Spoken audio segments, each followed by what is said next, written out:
This is a turbot. It's one of the most expensive fish you can buy in London. And today we're going to turn it into the most expensive fish and chips in British food history. Today I'm on a mission to experience the most British food ever, trying out 3 different fish and chips with 3 different price tags. Look at that. Oh, that's really good. And by the end of this video, you'll witness a record-breaking fish and chips never attempted before. Where could we go wrong today? Because my guess is that you've never done this before. Never. This is fraught with danger, I'd say, today. But first, something much more affordable. At a local shop, frying up the strangest part of the fish. Ben, put her there. Hiya. Meet Ben. He's been dishing out some of London's favorite fish and chips, plus other UK classic comfort foods for the past 10 years. And this guy's got more passion than a vegan activist. My customer is my family. I look about this way. When I don't like some food, I don't give them my customer. People is paid. Have to eat in something nice. How did you become so passionate about fish? I like cooking fish. Ever since you started, you always liked it. Yes, always I'm like this. Today, we're actually not here for the fish. We're here for something that's actually a bit more affordable. Fried cod roe and chips. This is the cheapest version of fish and chips we could find in London. And it starts with cod eggs pressed and cut into rolls. Normal fish and chips is £12.50. For cod roe is £11, is okay. 11 pounds? Yeah, £11, yes. Yeah. I thought it would be cheaper. The blocks of cod roe get a thin coating of plain flour, then they're dipped in frying batter. You are originally from Turkey. Yes. 23 years ago, I moved in the UK. Were you cooking fish back in Turkey? No, here. How did you learn the art of frying fish? I learned from Italian people. Now to the exciting part. The cod roe takes a dip in scorching oil. This step appears to be simple, but it's what separates Ben's food from local competitors. Now we have maybe 10 fish and chip shops in central London, but I'm #1 because I change it every day, my oil. Oh, you switch it every day? Every day I change my oil. What do you do with the old oil? Sell it to the other fish and chips? No. No. Also in this fresh oil, Ben fries up potatoes. In the UK, chips are thick cut, partially boiled, then fried. Sometimes they're even fried twice. Afterwards, the seasoning's left up to the diner's discretion. Once the cod roe and chips are maximally crispy, they get a sprinkle of herbs. Then they're served with a slice of fresh lemon. I can just smell this freshly fried chips and fish roe. I can't wait to dig in. That's right, not fish and chips, cod roe and chips. Cod roe and chips, which I've never had before, so this is a first to me. Let's build up to the cod roe. We'll talk about that soon, but first, chips. Dining with me, Christelle. If you're gonna enjoy a chip shop chip, the 2 things you need, salt and vinegar. What? As a chef, cookbook author, and cooking show judge, she may actually be overqualified in showing me what fish and chips is all about. I've never put vinegar on chips. Oh, you're missing out.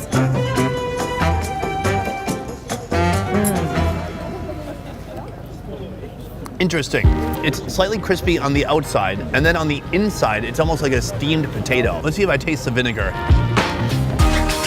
Vinegar is new. I'm trying to get used to that. What's quite nice is you've got these fat chips, they're very rich. The vinegar almost cuts through that. It tastes very balanced, but But it does make them a little bit soggy. you need to demolish them in about 3 minutes, I'd say. Yeah, perfect. That makes sense. I like it. I like to try something new. I get why people like it. But those are the chips. We're not here just for that. We are here today for the fried cod roe. This has been battered and fried just like any other fish here. I'm quite excited. I feel like it's going to be quite umami, quite fishy. I'm not sure about the texture though. So if you don't like this, will you be honest? Oh yeah, but to be fair, I'm actually not a fussy eater. I eat most things. Is that a nice way to say low standards? Yeah. But before we try that cod roe, a quick word from the sponsor of this video, BetterHelp. So listen, I know life's challenges can leave you feeling stuck, uncertain, and overwhelmed. And sometimes all you can do is just try to make it through. But we all deserve to thrive and not just survive. In tough moments, it's crucial to remember that hope and support are just a click away. Taking that step towards a brighter, more fulfilling tomorrow is something we can all achieve with BetterHelp. I personally have endured tremendous obstacles in my life, and I know how important it is to have somebody to talk to. So why not do what I did and speak to a professional therapist? BetterHelp connects you with a dedicated team of licensed therapists who truly understand what you're going through. Their mission is to make therapy universally accessible and affordable, providing expert support in the areas you need most. BetterHelp has streamlined the process to make starting your journey easy. Just answer a few questions and they'll match you with a therapist tailored to your needs, often within 48 hours. You can connect however you feel most comfortable through comforting phone calls, video chats, or thoughtful messaging. So why wait? Visit betterhelp.com/besteverfood or select Best Ever Food Review Show Show upon sign up. That way you can get a special discount on your first month of therapy. And here's the best part. If you ever feel the need to switch therapists, rest assured there are zero hidden fees or insurance headaches. BetterHelp is committed to finding the right fit for you. So head on over to betterhelp.com/besteverfood and start your journey today. Now, back to the show. Huh? Okay.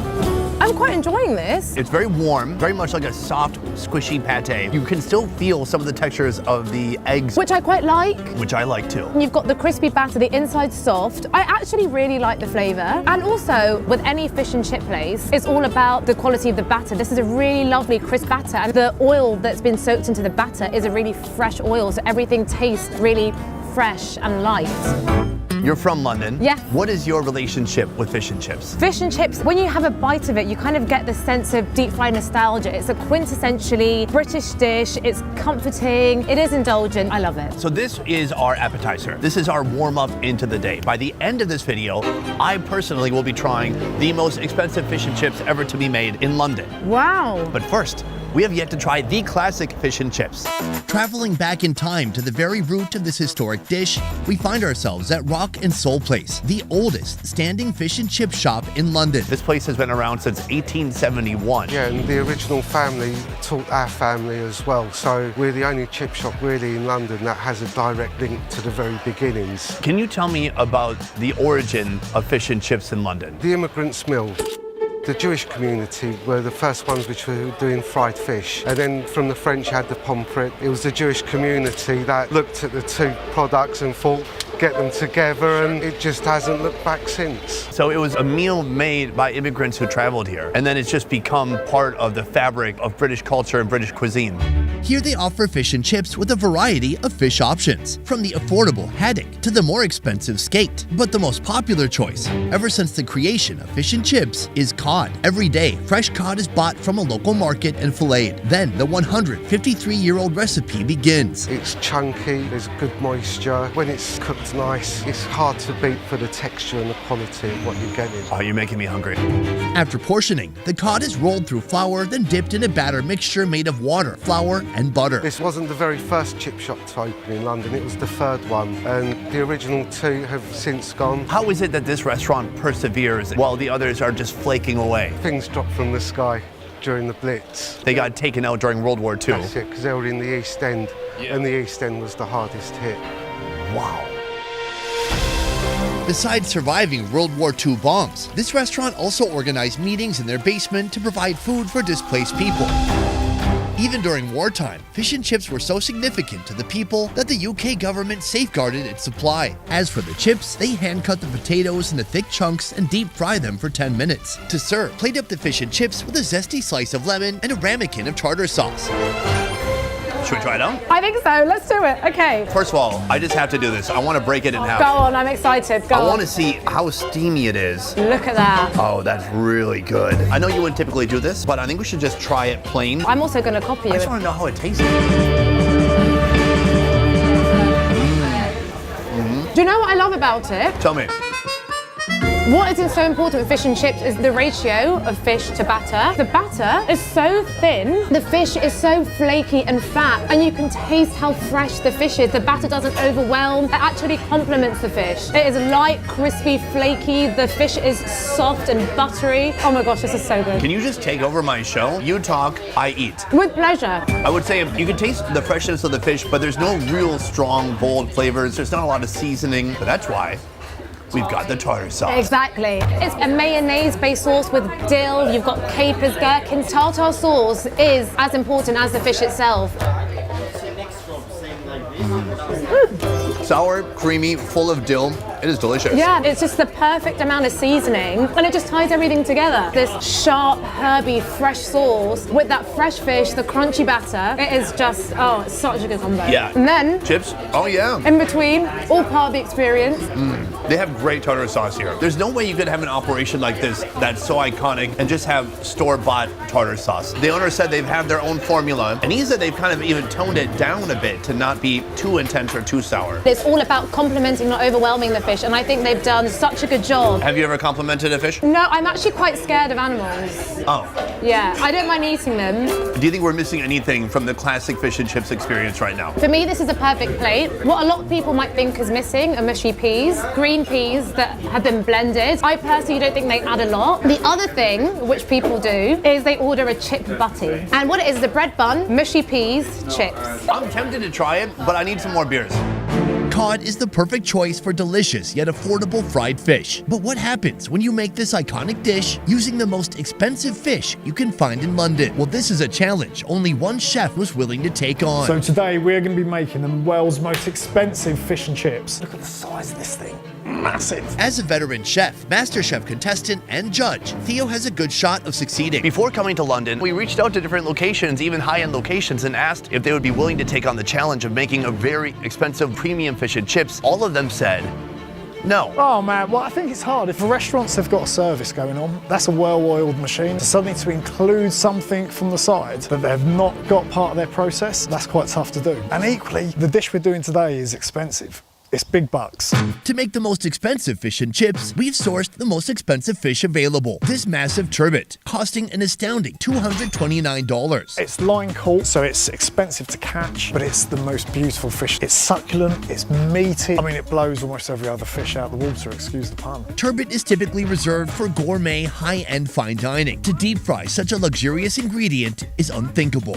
Until now. My guess is that you've never done this before with this type of fish. Never. This is fraught with danger, I'd say today. You have a lot to lose and almost nothing to gain. I don't even know why I'm doing this. So we're now going to fillet the fish. We've got a bone that runs through here, so we're going to try to cut through that skin, which is tough. There we go. Now we need to cut around the heads, follow the shape of the meat.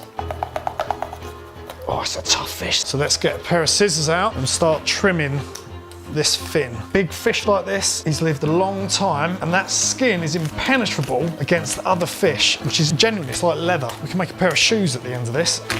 Okay, rubbish. Go to a filleting knife instead. So now we're just trying to cut along here, trying to keep it as close to that bone as possible. So we're scraping the knife. This really is going to make the best fish and chips we've ever had in our life.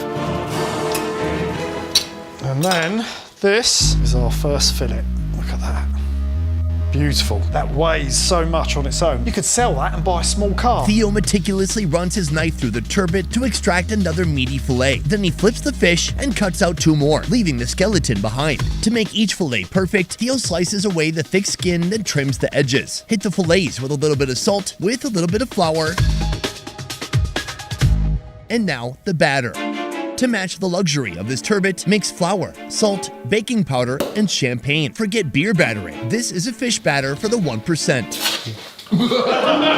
So English sparkling wine, and the reason we use carbonated beer or wine is it gives you air. So when we coat the fish in it, that's going to bubble up. That's going to give us a really crisp, light, airy batter. Let that drip off a bit. Normally we deep fry this, but we want to make sure we get it nicely coated. Because it's a big fish, as soon as we get a bit of colour on the other side, we're going to flip it over, get a bit of colour to that, and then we're going to finish it in the oven. So we don't burn the exterior, but we get a lovely even cook throughout. We'll take about 2 minutes on this side. I'm a bit nervous because, you know, Sonny, he's got a refined palate, a sophisticated level of taste. So I'm hoping this is going to live up to his expectations.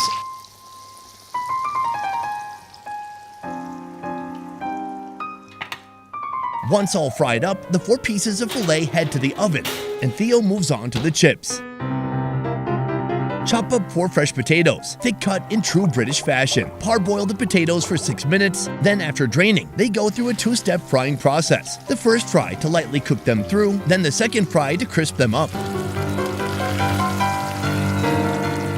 The turbot, after 6 minutes of baking, gets a quick dip in oil once more to enhance its outer crunch. Finally, plate up the fillets with chips and mushy peas. This here just may be the most expensive fish and chips in London's culinary history, and 2 guys will help me enjoy this humble working man's food turned posh plate of protein. Joshua. Hello. Ollie.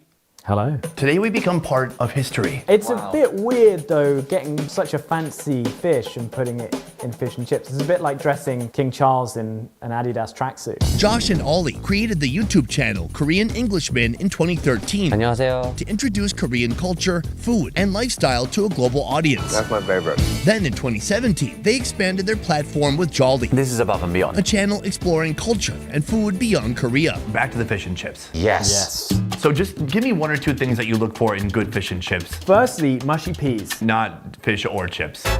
Mushy peas are an iconic British staple. When served up in chippies, they look like this. But Theo brings this recipe to the next level, blanching green peas, then putting them into a blender with mint, olive oil, salt, pepper, and vinegar. You can often tell how good a fish and chip place is by their mushy peas. You know what? This is good. Because if this isn't good, let's just leave. Hell yeah. Oh yeah, That's really good. that is perfect. Oh my gosh. Good mushy peas. What about the fish? What do you look for in the fish? It really should be tender. You shouldn't be chewing that at all. It No. should just fall apart. You want that crispy batter on the outside. Oh, listen to that. That's a nice sound. The world's most expensive fish and chips. Cheers. Cheers.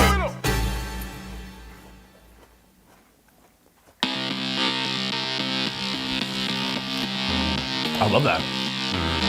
That's really good. Yeah, it's delicious. A great crunch to start it out. And then the meat inside, it's a little bit heavy, but flaky too at the same time. So soft. It's so perfectly cooked all the way through. It's elevated. It's the fish that we know and love, but it's just a little bit more flaky, a little bit more soft, a little bit more flavor. Yes, every dimension possible has been increased another 25% somehow. Now, you thought the fish was special. The fish came from a market. It was cooked here at Theo's home, but this tartar sauce, that came from the store. Okay. But, you know, grab some anyways. I like it. I put a little bit too much. It's delicious with the tartar sauce, but I gotta say, I don't feel like it needs extra stuff. The seasoning, the way it's cooked, everything feels pretty perfect as it is. I disagree, Sonny. I have eaten half of that fish. Normally, our chippy, I wouldn't go anywhere near it without dousing it in vinegar. This is what I'm saying. This is what it's missing. Without the vinegar, it's not fish and chips. You want to douse that in vinegar? Look, I'm not saying it's not good. Oh no, I'm scared. Add some emergency vinegar. Give it another try. Because until this moment, it didn't even fit the criteria to be called fish and chips. Oh gosh. I mean, that's a lot. That's it. There's so much vinegar, Ollie. I mean, I'd put more vinegar on that. I would put more vinegar on that. That's really good. That is actually good. Right? It doesn't take away from the flavor that's in there. It just adds this kind of sour dimension to it. All in all, I think it's outstanding. The way that Theo took it apart and the way he treated this with skill and perfection, he's turned it into a delicious work of art and a groundbreaking piece of history. Fantastic. I think fish and chips is great. It's like comfort food. People love fried food, and then you have the balance of something heavy and then something sour to go with it, tartar sauce or liters, if you will, of vinegar. I love it. Cheers. Thank you. And to British food and to fish and chips. Cheers. Cheers. Cheers. Thank you for this. This is absolutely incredible. In this video, we tried 3 levels of fish and chips. This was a lot of fish and chips. Most people's digestive systems couldn't handle it, but mine can. I need to tell you which of these fish and chips gave me the most bang for my buck. This is a tough choice. At Ben's Fish and Chips, I mean, Ben was one of the most authentic, genuine people I've ever met. But then Theo, at our last location, he took the weirdest looking fish in the world and turned it into delicious food, British food. But if I had to choose one, it would be location 2, the Rock and Soul place. That place, even after 150 years, they're still going strong and pumping out some great fish and chips. I loved it. What you call chips, we call French fries. What we call chips, you call crisps. It's almost like another language. I've got to translate a lot of time for my American audience. It's almost like we need to have a second revolution. No way! Hey, how you doing? Yo! I've seen so many Doing? movies. We're doing. Can't remember what movie you've been in, but What movie? I was in Spider-Man. no way! Yeah. Oh, that was an experience. I just got assaulted with kindness. Yes, for ketchup, you can have Heinz. For the mayonnaise, sure, also Heinz. I don't blame them. For the heat, Sriracha. Actually, quite unconventional. Well, there's a lot of Asian folks coming here. I noticed, I looked around. I like it because it's good for health and it's good for brain as well. I could use that. I don't want to talk too long. It's cooling down. Theo's in the corner like, would you just stop talking and take a bite? Maybe I show my one chips from customer table, is okay? Sure. Right now he's going to a customer to ask them if he can steal one of their chips to show me. Thank you. I love this man's passion. I've never seen anything like it. He's coming back. You know who he is? He's my customer. Fish and chips is a very humble food. What will British people think when they see this? We introduced this into chip shops. I don't think it's going to be very popular. I'm just saying, fish and chips for the 1%. There you go. I've been thinking the 1%, they need some more stuff. Well, they need a way to differentiate themselves from the rest of the herd. They do. They're just sat there with all this money and no one's catering just for them. And they have to drive past all these fish and chip shops with all these pavos going in there. Pavos, yes. Yeah, exactly, these plebs. And they can't be expected to eat with those riff-raff. Before we go, I want to say a huge thank you to those who joined me in this video. First of all, Christelle. You can follow Christelle on her social media. Right here is her Instagram handle. Go give her a follow and check out her fun food adventures. I also want to say a huge thank you to Theo Michaels. He joined this production at the last minute and then risked his entire reputation on cooking a fish and chips made out of a turbot. You can follow him also on Instagram. And then I want to thank the boys from Jolly for joining me at our final location. You can find them on YouTube. Go give them a subscribe and follow their fun food adventures on Jolly and also Korean Englishmen. Anyways, that is it for this one. Thank you so much for watching. I will see you next time. A peace. And I'm not going to scream a peace. I'm going to politely button up my shirt because now I am a British gentleman. Good evening.